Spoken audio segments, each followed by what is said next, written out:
જામનગરમાં રેલવે તંત્રની demolition notice બાદ અસરગ્રસ્ત આસામીઓ પાર્લામેન્ટથી પરત આવેલા સાંસદ પૂનમબેન માડમે સમક્ષ પહોંચ્યા હતા. ડિગ્જામ સર્કલ આસપાસના રહેવાસીઓએ મોડી રાત્રે સાંસદને મળી ડિમોલેશન કાર્યવાહી અંગે પોતાની ચિંતાઓ અને માંગણીઓ રજૂ કરવામાં આવી હતી.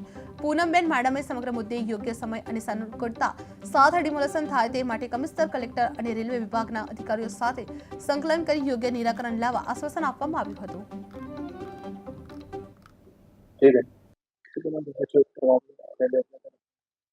આપ સૌ જાણો છો મુજબ અને અલગ અલગ મીડિયાના માધ્યમથી પણ લોકોને જાણકારી જ છે અને આપ સૌને પણ જાણકારી છે કે વોર્ડ નંબર 6 જામનગર મહાનગર વિસ્તારના વોર્ડ નંબર 6માં અમુક રહેણાંકોને રેસિડેન્શિયલ એરિયામાં રેલવે દ્વારા ડેમોલિશનની અને એ વિસ્તાર ખાલી કરવાની એક નોટિસ આપવામાં આવી હતી.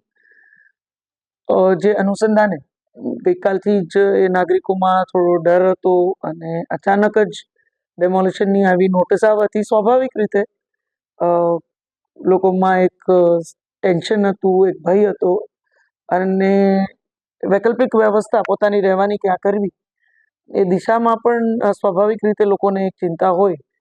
તો ગઈકાલથી જ મને ઘણા બધા ફોન જામનગરથી આવતા હતા. એમાં શહેર અધ્યક્ષ શ્રી